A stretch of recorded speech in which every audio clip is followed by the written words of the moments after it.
शाखा धर्म गंगा में।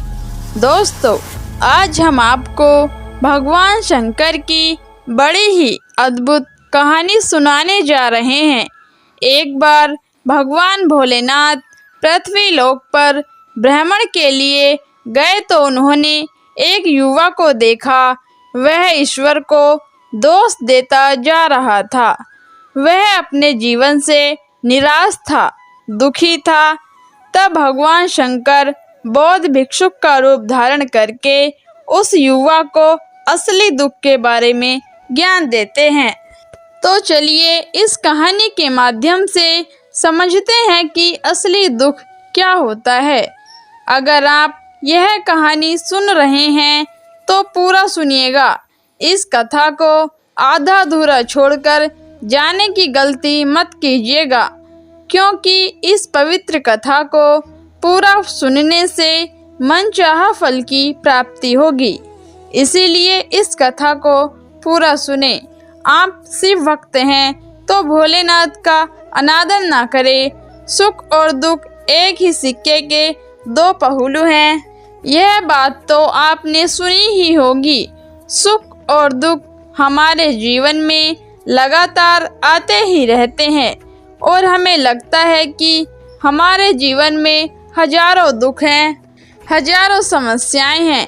लेकिन अगर आप वास्तविक तौर पर देखें, अगर आप इस बात को अच्छी तरह समझें, तो आप यह समझ पाएंगे कि हमारे जीवन में केवल एक ही दुख होता है। और वह दुख क्या है, वह हम इस कहानी के माध्यम से जानेंगे। और उस दुख का निवारण, उस दुख का समाधान क्या है, वो भी हम इस कहानी में जानेंगे। तो इस कहानी को अंत तक जरूर देखें। एक समय की बात है, एक गांव में एक व्यक्ति रहता था। उसका नाम सोनू था। वह बड़ा आलसी था और अपने जीवन से बहुत निराश था।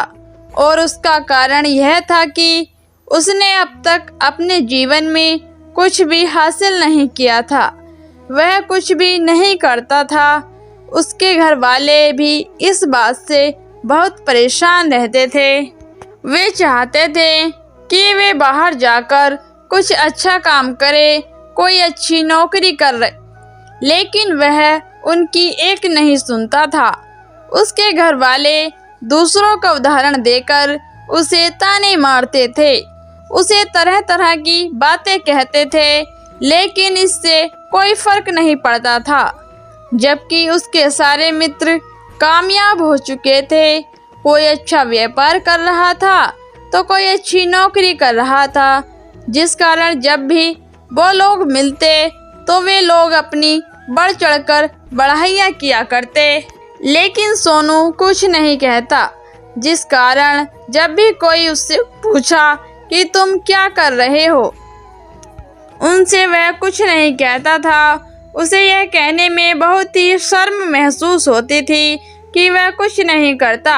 वह हमेशा सबसे केवल एक ही बात कहता था कि मैं कोशिश कर रहा हूँ, लेकिन उसकी कोशिशों का कोई भी फल किसी को नजर नहीं आ रहा था। देखते ही देखते अब ऐसा समय आ चुका था कि सोनू सभी से मुंह छिपाता फिरता, ताकि कोई उसे यह न पूछे कि तुम क्या करते हो, जिस कारण वह कभी किसी के सामने भी नहीं आता था। धीरे धीरे उसका मन दुखी होने लगा था। अब वह बहुत निराश होने लगा था। उसे अब ऐसा प्रतीत होता था मानो वह इस धरती पर बोझ है, जिस कारण वह अपने आप को बहुत अकेला महसूस करता, बहुत तन्हा महसूस करता। एक दिन तो उसके मन में यह भी विचार उत्पन्न होने लगे कि मेरे हाथों में कुछ नहीं है, तो मैं क्या कर सकता हूँ। अकेले बैठकर वह रोता रहा और भगवान को दोष देता रहा। एक दिन छुपता छुपाता वह घर से निकलकर कहीं जा रहा था। तभी उसने रास्ते में देखा कि एक बौद्ध भिक्षुक लोगों को प्रवचन दे रहे हैं और प्रवचन में बेहद दुख की बात कर रहे हैं। सोनू कुछ देर के लिए अपना मुंह छुपाकर वहीं पर खड़ा हो गया, ताकि उसे कोई देख न ले। और चुपचाप वह उन भिक्षुक की बातें सुन रहा था। बौद्ध भिक्षुक सभी को प्रवचन में कह रहे थे कि दुख हमारा सबसे बड़ा साथी है। हमें दुख अपने जीवन के बारे में समझाता है और हमें सही जीवन जीने का तरीका बताता है। यह हमारे गुरु की तरह है जिससे हमें सीखना चाहिए। आप चाहे तो अपने जीवन में अपने दुखों को अपना गुरु बना सकते हैं और उनसे सीख सकते हैं, या फिर आप चाहे तो अपने दुखों पर बैठकर रो सकते हैं, लेकिन इससे आपका कोई लाभ नहीं होगा, बल्कि आप दिन प्रतिदिन और भी कमज़ोर होते जाएंगे, निराश होते जाएंगे। सोनू छुप छुपाकर उन बौद्ध भिक्षुक की ये सारी बातें सुन रहा था। जैसे ही उपदेश खत्म हुआ, सोनू बौद्ध भिक्षुक के पास पहुंचा। उन्हें प्रणाम करके वह कहता है कि महात्मा, अभी आप कुछ देर पहले दुख को गुरु बता रहे थे। आप कह रहे थे कि दुखों से हमें सीखना चाहिए, हमें उन्हें अपना गुरु बनाना चाहिए।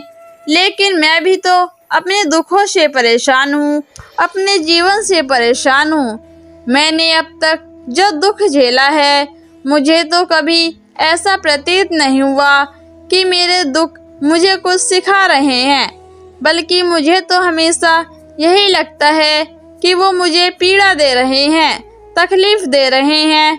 पर दुख की पीड़ा बहुत भयंकर होती है।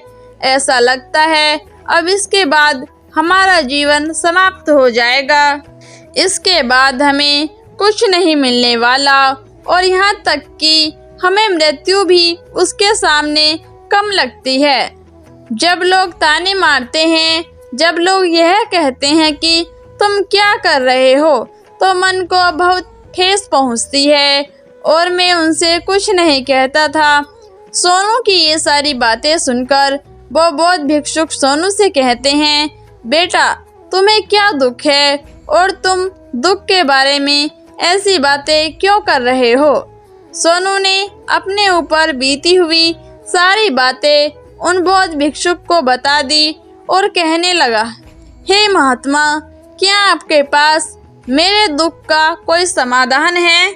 सोनू की यह बात सुनकर वो बौद्ध भिक्षुक मुस्कुराने लगे और सोनू से कहते हैं, बेटा, जब तुम्हारे जीवन में कोई असली दुख हो तब तुम मेरे पास आना, मैं इसका समाधान तुम्हें अवश्य बताऊंगा। उन बौद्ध भिक्षुक की यह बात सुनकर सोनू थोड़ा सा अचरज में पड़ गया। उसे यह समझ नहीं आ रहा था कि क्या उसने अब तक जो दुख झेला है वह असली दुख नहीं है। उसने जो अब तक पीड़ाएं सही हैं, उसने जो दुख सहे हैं, जो तकलीफ़ें उठाई हैं, क्या वह असली दुख नहीं है? आगे वह मन ही मन अपने आप से कहता है कि जब मुझे मेरे अपने नहीं समझ पाए तो यह बौद्ध भिक्षुक मुझे क्या समझेंगे। इतना सोचकर वह वहाँ से चला गया। सभी लोगों के ताने सुन सुनकर सोनू बहुत थक चुका था, तो बहुत निराश हो चुका था, जिस कारण उसने निर्णय लिया कि वह अब कुछ करके दिखाएगा। उसने अपने पिता से थोड़ा सा धन लिया और उस धन से उसने व्यापार शुरू कर दिया। उसके पिता बहुत खुश थे कि कम से कम मेरा बेटा कुछ करने का प्रयास कर रहा है, लेकिन उसे व्यापार में कोई सफलता नहीं मिल रही थी, जिस कारण वह बहुत ही हताश हो चुका था, वह बहुत ही निराश हो चुका था। उसे ये समझ नहीं आ रहा था कि वह क्या करे, किस तरह से अपने व्यापार को आगे बढ़ाए। तभी उसके पिता ने उससे कहा, बेटा, कोई बात नहीं, इस तरह से प्रयास करते रहोगे, आज नहीं तो कल सफलता अवश्य मिलेगी। सोनू ने अपने पिता की बात मानी और अपने व्यापार में और भी कड़ी मेहनत करने लगा। धीरे धीरे उसे सफलता मिलने लगी और फिर उसने रफ्तार पकड़ ली। देखते ही देखते केवल 3 साल के अंदर वह एक बहुत बड़ा व्यापारी बन गया। अब उसके पास धन दौलत की कोई कमी नहीं थी। लोग जो उसे नापसंद किया करते थे, अब वो उसे पसंद करते थे उसकी चिंता करते थे, उसके कार्यों की सराहना करते थे। उसके माता पिता भी अब अपने बेटे से बहुत खुश थे और उसकी सफलता से वे अत्यंत प्रसन्न थे। धीरे धीरे सोनू के मित्रों की संख्या लगातार बढ़ती जा रही थी। सोनू के कुछ मित्रों ने उसे यह भी सलाह दी कि उसे अपना व्यापार और तेजी से बढ़ाना चाहिए और उसे फैलाना चाहिए। जब तुम आज केवल इस नगर के सबसे बड़े व्यापारी हो, तब तुम इतना खुश हो। तुम्हारे साथ ही सारे लोग वहीं पर तुम सोचो कि जब तुम राज्य के सबसे बड़े व्यापारी बन जाओगे, तब तुम्हारे यहाँ पर लोगों की भीड़ लग जाएगी और लोग तुमसे मिलने के लिए समय निकालेंगे। यहाँ तक कि इस राज्य का राजा भी तुमसे मिलना चाहेगा, तुम्हारी तारीफ करेगा और यदि कभी ऐसी जरूरत आन पड़ी तो वह तुमसे धन भी उधार लेने के लिए अवश्य आएगा। सोनू को अपने दोस्त की यह बात बहुत ही पसंद आई। सोनू ने सोचा कि मेरे मित्र सही कह रहे हैं, मुझे अपने व्यापार को और बड़ा करना चाहिए और फैलाना चाहिए, तभी तो हर कोई मेरे बारे में जान सकेगा, हर कोई मुझे पहचानेगा। उसने बिना देरी किए अपने समय को बिना गवाए अपने व्यापार में और मेहनत करने लगा, लेकिन अब की बार उसके मन में धैर्य नहीं था, जिस कारण उसने कुछ अनुचित कदम उठाया ताकि उसका व्यापार जल्दी से जल्दी और बड़ा हो जाए। उसने कई लोगों से अधिक मात्रा में धन उधार ले लिया, जिससे उसके ऊपर अब काफी ऋण हो चुका था। और इतना ही नहीं, वह यहाँ पर नहीं रुका, उसने अधिक से अधिक मुनाफा कमाने के चक्कर में अपने माल की गुणवत्ता को भी खराब कर दिया, जिससे अब उसके माल में वह बात नहीं रह गई थी जो पहले हुआ करती थी। लेकिन वह अपने मित्रों की बात सुनता रहा, जैसा उसके मित्र कहते थे वह वैसा ही करता चला जा रहा था। यहाँ तक कि उसने अपने व्यापार को और भी तीव्रता से बढ़ाने के लिए अपने दूसरे छोटे व्यापारियों के खिलाफ षड्यंत्र रचने शुरू कर दिए, जिस कारण उसके मन में अब पहले जैसा बहुत सुकून नहीं था। अब उसे रातों को नींद नहीं आती थी, वह केवल एक ही विचार में लगा रहता था कि किस तरह से उसका व्यापार पूरे राज्य में फैल जाएगा और वह इस राज्य का सबसे बड़ा व्यापारी बन जाएगा, जिस कारण वह दिन रात केवल इसी मेहनत में लगा रहता कि व्यापार जल्दी से जल्दी और बड़ा कैसे हो जाए। हालांकि उसके पास अब सब कुछ था, धन दौलत, अच्छा घर, गाड़ियां, नौकर चाकर, सभी सुख सुविधाएं, लेकिन उसके बावजूद वह उन चीजों का लाभ नहीं उठा पा रहा था, क्योंकि उसका पूरा ध्यान केवल अपने व्यापार को और उन्नति पर ले जाना था। एक दिन सोनू अपने रथ पर बैठकर एक मार्ग से होकर गुजर रहा था। तभी रास्ते में उन्हें गुरुवर का आश्रम पर यह देखकर वह उन बौद्ध भिक्षुक के पास गया और बौद्ध भिक्षुक से कहने लगा कि महात्मा, आपने कहा था कि जब मेरे जीवन में कोई असली दुख है तब मैं आपके पास इस कारण से यहाँ पर आया हूँ। आज मैं बहुत दुखी हूँ, मैं रातों को सो नहीं पाता हूँ, सब कुछ होते हुए मैं उनका लुत्फ नहीं उठा पाता हूँ। उसने अपनी सारी बातें एक एक करके उन बौद्ध भिक्षुक को बता दी। तभी वे बौद्ध भिक्षुक सोनू से कहते हैं, बेटा, जब तुम पहली बार आए थे तब भी तुम बहुत दुखी थे, लेकिन तब तुमने अपने दुख से कुछ क्या सीखा था? इसके जवाब में सोनू ने उन बौद्ध भिक्षुक से कहता है, महात्मा, जब मैं अपने जीवन में कुछ नहीं कर पा रहा था तब मैंने अपने दुखों से यह सीखा था कि केवल सोचने मात्र से कुछ नहीं होगा, उसके लिए हमें कुछ करना ही पड़ेगा और केवल कोई काम करना है हमें सफल नहीं बनाता, बल्कि उस कमी को उससे अंजाम तक पहुंचना हमें सफल बनाता है। फिर चाहे रास्ता कैसा भी हो, फिर चाहे परिस्थितियां कैसे भी क्यों ना हो, फिर चाहे कितनी ही बाधाएं आपके रास्ते में क्यों ना आ जाएं, चाहे ऐसा क्यों न लगने लगे कि अब आपके जीवन में कुछ नहीं बचा और आप कुछ नहीं कर सकते हैं, तब भी हौसला बनाए रखें, उम्मीद न छोड़ें और अपने कार्य पर डटे रहें, यह सोचकर कि जब तक मैं अपने कार्य को सफल नहीं कर लेता, तब तक मैं अपने लक्ष्य तक नहीं पहुंच पाता, तब तक मैं इस कार्य को करता रहूंगा और मैं इस कार्य में अवश्य सफल होकर ही रहूंगा। जबकि बाकी लोग केवल सफल लोगों को ही महत्व देते हैं, उनके कर्मों को नहीं। सोनू की ये सारी बातें सुनकर वह बौद्ध भिक्षुक मुस्कुराने लगे और सोनू से कहते हैं, बेटा, जब तुम्हारे जीवन में असली दुख आए तब तुम मेरे पास आना, मैं तुम्हारी समस्या का समाधान अवश्य करूंगा। इतना कहकर वह बौद्ध भिक्षुक वहां से उठकर चले गए। सोनू एक बार फिर से उनकी ये बातें सुनकर आश्चर्यचकित रह गया। उसे अब यह समझ नहीं आ रहा था कि क्या उसने जो दुख देखा है, उसने जो तकलीफें अब तक सही हैं, जब वह असली दुख नहीं है। उसके मन में अब एक सवाल उत्पन्न होने लगा कि असली दुख क्या है और इसकी पहचान क्या है और मुझे कैसे पता चलेगा कि इस समय में असली दुख है। लेकिन उसने कुछ नहीं सोचा। मैं यह सब सोच ही रहा था कि तभी वह बौद्ध भिक्षुक सोनू के पास एक बड़ा सा घड़ा लेकर पहुंच जाते हैं। उस घड़े के अंदर सोने के सिक्के थे। उस घड़े को देते हुए बौद्ध भिक्षुक सोनू से कहते हैं, बेटा, तुम इसे उस पेड़ के नीचे दबा दो, क्योंकि ये मेरे किसी काम का नहीं है। जब मुझे इसकी ज़रूरत पड़ेगी तब मैं वहाँ से खोदकर इसे निकाल लूँगा, लेकिन अभी के लिए इसे वहाँ पर मिट्टी के नीचे दबा दो।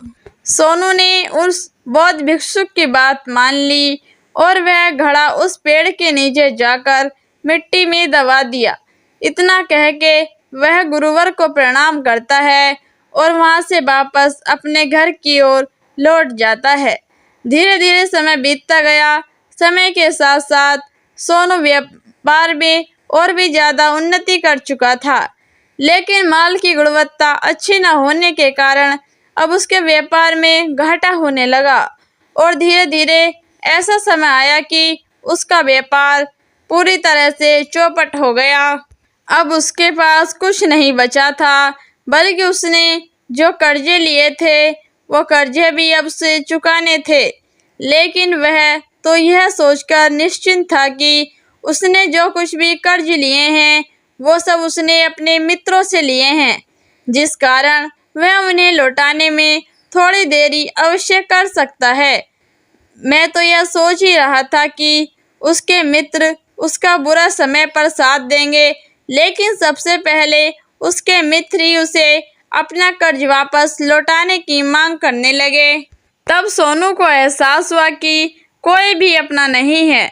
उसने अपने मित्रों से उस कर्ज को लौटाने के लिए थोड़ी सी मोहलत मांगी, लेकिन सोनू के किसी भी मित्र ने उसे कर्ज लौटाने के लिए मोहलत नहीं दी, बल्कि वे लोग उसे जान से मारने की धमकी देने लगे। अपने मित्रों के मुंह से यह बात सुनकर सोनू बहुत ही आश्चर्यचकित रह गया। वह जो कुछ सोच रहा था सब कुछ उल्टा हो गया। जिस व्यापार के चलते उसके इतने मित्र बने थे, इतने शुभचिंतक बने थे, वे सब उससे दूर जाने लगे थे।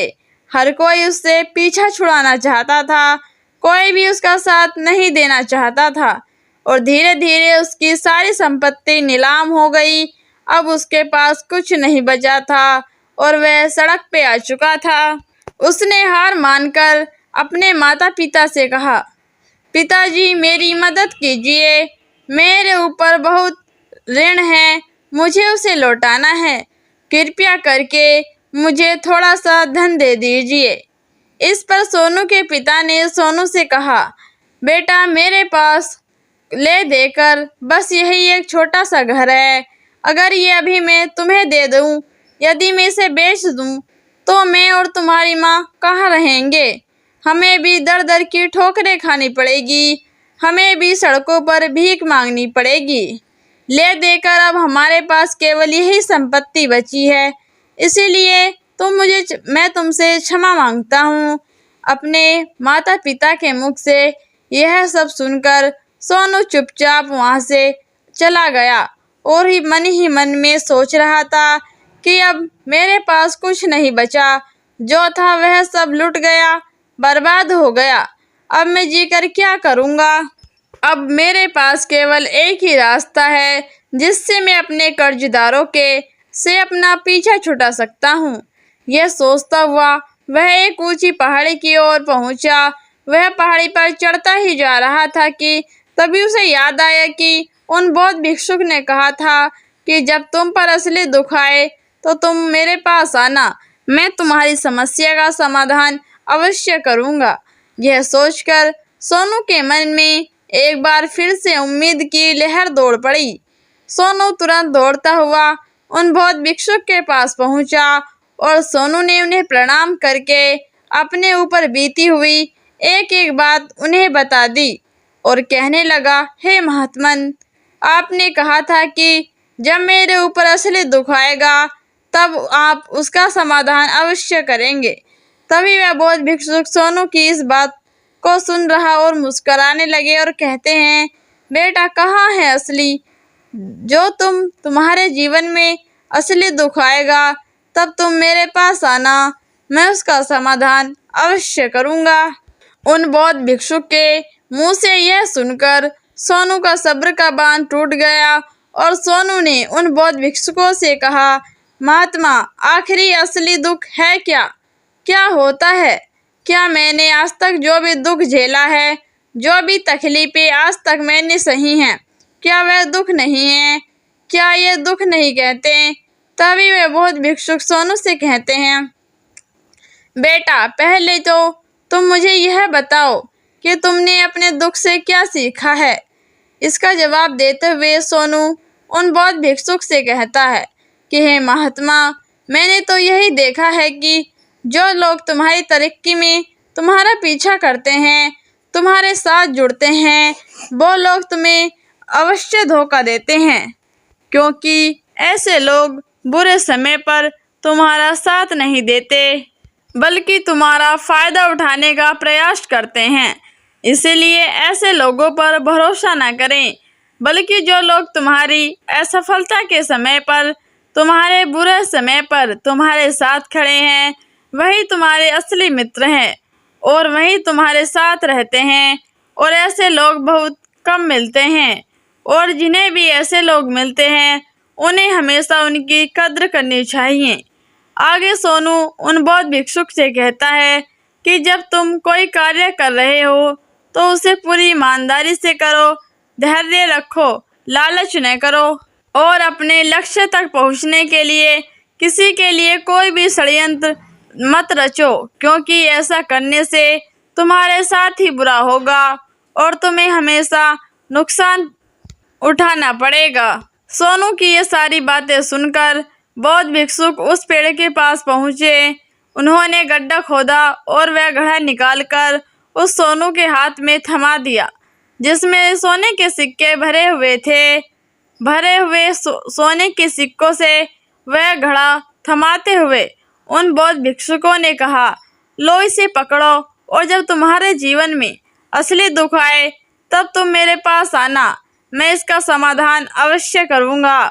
सोनू अब भी बड़ी अचरज में, उसे यह समझ नहीं आ रहा था कि आखिर ये असली दुख है क्या, लेकिन उसने अपने हाथों में पकड़े हुए उस घड़े को खड़ा रहा जिसके अंदर सोने के सिक्के थे। यह देखकर उसे मन ही मन लग रहा था कि चलो अब तो थोड़ी सी राहत अवश्य हो जाएगी, मैं अपने मित्रों का वो कर्ज लौटा सकूंगा और एक नया व्यापार भी आरंभ कर सकूंगा। जिस कारण उसने अब बौद्ध भिक्षुकों को प्रणाम किया, उनका धन्यवाद किया और वहां से चल पड़ा। सोनू ने उन सोने के सिक्कों से सभी का कर्जा लौटा दिया और अपने लिए एक बार फिर से नया व्यापार शुरू किया। व्यापार छोटा था, लेकिन अब की बार सोनू बहुत खुश था। उसने पूरी ईमानदारी, मेहनत और लगन के साथ अपने व्यापार पर काम किया और देखते ही देखते एक बार फिर से वह एक बड़ा व्यापारी बन गया। लेकिन अब की बार वो बहुत खुश था, क्योंकि इस बार उसने कोई लालच नहीं किया था, किसी के लिए कोई षड्यंत्र नहीं रचा था, बल्कि उसने पूरी ईमानदारी और मेहनत के साथ अपने व्यापार पर काम किया। लेकिन जैसे जैसे आप धनी होते जाते हैं, जैसे जैसे आप अमीर बनते जाते हैं, आपके मन में एक डर और उत्पन्न होने लगता है, और वह अपनी दौलत को ना खो देना, जिस कारण आप लोग दान करना शुरू कर देते हैं, पुण्य करना शुरू कर देते हैं, लोगों की मदद करते हैं, ताकि आपके जीवन में कोई भी दुख ना आए। लेकिन में जीवन में सुख और दुख का संगम होता है, जिस कारण हर किसी को सुख और दुख से होकर गुजरना ही पड़ता है। इसी वजह से एक बार फिर से सोनू के जीवन में एक और दुख उत्पन्न हुआ। अब की बार उसके माता और पिता दोनों की मृत्यु हो गई। सोनू अपने माता पिता से बहुत प्रेम करता था, जिस कारण उसके मन को बहुत गहरा आघात लगा। जब आखिरी बार वह उन्हें देख रहा था, तो उसके मन में हजारों सवाल उत्पन्न हुए। वह अपने घर लौटा। घर लौटकर उसने देखा कि जिस संपत्ति के लिए वह हमेशा लड़ते झगड़ते रहते थे, आज उसकी देखभाल के लिए कोई नहीं था। उसके माता पिता ने जो भी मेहनत की थी, अपने जीवन में इकट्ठा किया, सब यहीं रह गया। लेकिन अब सब कुछ खत्म हो चुका था और सोनू का मन अब बहुत बेचैन हो रहा था। उसके मन में हजारों सवाल उत्पन्न हो रहे थे और वह अपने आप को बहुत अकेला महसूस कर रहा था। उसे बहुत खाली खाली सा महसूस कर रहा था। इधर उधर देखा, लेकिन उसे कुछ समझ नहीं आया कि उसे उन बौद्ध भिक्षुक की याद आई, तो वह तुरंत भागा भागा उन बौद्ध भिक्षुक के पास पहुंचा। उसे देखते ही उन बौद्ध भिक्षुक ने सोनू से एक सवाल किया और कहा, क्या बात है बेटा, क्या कोई फिर से दुख आन पड़ा है? तभी सोनू ने कहा, नहीं गुरुदेव, अब तो सब ठीक है, लेकिन आज मेरे माता पिता की मृत्यु हो गई है और मैं बहुत अकेला महसूस कर रहा हूँ। मैं बहुत दुखी महसूस कर रहा हूँ, जैसे कुछ खाली सा है, जैसे कुछ अकेलापन साथ। तभी वह बौद्ध भिक्षुक सोनू से कहते हैं, बेटा, इसमें दुखी होने वाली क्या बात है? यह तो जीवन है, एक न एक दिन तो सभी को जाना है। यहाँ पर कोई भी रहने नहीं आया और ना ही कोई रहेगा। हम सब एक न एक दिन मृत्यु को प्राप्त हो ही जाएंगे, और मृत्यु कब आएगी यह किसी को नहीं पता होता है कि मृत्यु कब आएगी। क्या पता किसकी मृत्यु कब हो जाए, तुम्हारी मृत्यु कल ही हो जाए या फिर आज ही। और यह सब सुनकर सोनू आश्चर्यचकित रह गया। उसने उन बौद्ध भिक्षुक से कहा, हे महाराज, आप क्या कह रहे हैं? मैं तो अभी जवान हूँ और मुझे तो अभी अपनी पूरी जिंदगी जीना है। मैं जीना चाहता हूँ, कुछ करना चाहता हूँ, और आप कह रहे हैं कि मैं कभी भी मृत्यु को प्राप्त हो सकता हूँ। इस पर वह बौद्ध भिक्षुक सोनू से कहते हैं, बंदे, इस भ्रम में मत रहना कि मृत्यु केवल बूढ़े को आती है। बूढ़ों के सामने तो उनके जवान बच्चे तक मर जाते हैं। मृत्यु कभी किसी की उम्र देखकर नहीं आती है और ना ही किसी को बताकर आती है। उन बौद्ध भिक्षुक के मुख से ये सारी बात सुनकर सोनू और भी ज्यादा बेचैन हो गया और वह चुपचाप वहां से चला गया। उसके मन का खालीपन अब भी वैसे ही खाली, अपने आप को बहुत अकेला महसूस कर रहा था। उसके बाद से उसका मन अपने व्यापार में भी नहीं लगता। जब भी वह कोई कार्य करता तो उसके मन में ढेर सारे प्रश्न उठने लगते। वह क्या कर रहा है, क्यों कर रहा है, और उसने इस कार्य को क्यों किया? उसके मन में अब एक और प्रश्न उत्पन्न होने लगा था, क्या हम केवल इसलिए आते हैं कि इस जीवन को भुगते और एक दिन मृत्यु को प्राप्त हो जाए? वह यह सब समझ नहीं पा रहा था कि जीवन का असली मतलब क्या है, क्योंकि कई विद्वानों से पूछा, अपनी तरफ से जो मुमकिन हो सकता था खोजबीन की, लेकिन उसे कोई भी जवाब नहीं मिल पा रहा था। और जब उसे कोई जवाब नहीं मिला तो उसका दुख और भी बढ़ गया, जिस कारण उसके मन में बेचैनी होने लगी और उसे यह समझ नहीं आ रहा था कि वो क्या करे, कहाँ जाए, किससे पूछे। तभी उसे फिर से उन बौद्ध भिक्षुक की याद आई। वे एक बार फिर से बौद्ध भिक्षुक के पास पहुंचा और उसने अपने मन की सारी बातें उन गुरुवर को बता दी। तभी वह बौद्ध भिक्षुक मुस्कुराने लगे और सोनू से कहता है, बेटा, आज पहली बार तुम्हारी जिंदगी में कोई असली दुख उत्पन्न हुआ है। वास्तव में यही है जिसे हम दुख कह सकते हैं, जो दुख कहलाने लायक है कि हमें पता ही नहीं हम क्या कर रहे हैं, कहाँ जा रहे हैं, क्यों जा रहे हैं, वह कौन है, क्या है, क्यों है, हम क्या करना चाहते हैं। तभी उन्होंने कहा कि महात्मा, मेरे इस दुख का समाधान कीजिए, मुझे दुख का निवारण कीजिए।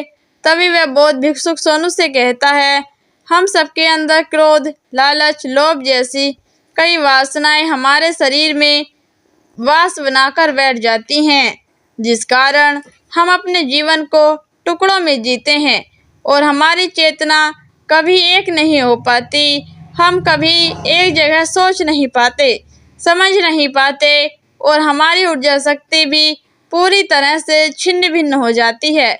और आजकल के स्टार, हमारे पास तो इतना भी समय नहीं कि हम एक पल निकाल के, एक पल के लिए मुड़कर अपने आप को देख सके, अपने आप को समझ सके। वास्तविकता में हर कोई यहाँ पर अपने जीवन भर केवल दुख दुख कहकर चिल्लाता रहा है, उसका समाधान निकालने का हर मुमकिन प्रयास करता रहा है, लेकिन जिसे हम दुख समझते हैं तो दुख है ही नहीं, तो इसका समाधान आपको कहाँ से मिलेगा। ये जो परिस्थितियाँ हैं जिसके कारण हम अपने आप को दुखी समझते हैं, अपने आप को तकलीफ में सोचते हैं, जैसे हम इन परिस्थितियों से निकलना चाहते हैं, हम किसी न दूसरी परिस्थिति में फंस कर रह जाते हैं। जिस प्रकार हम पहली समस्या का सामना करते हैं, उसी प्रकार हम दूसरी समस्या का सामना भी करते हैं।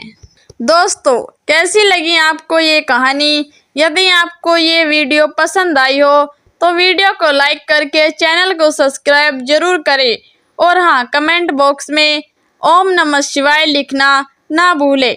धन्यवाद। मिलते हैं फिर किसी नई जानकारी के साथ।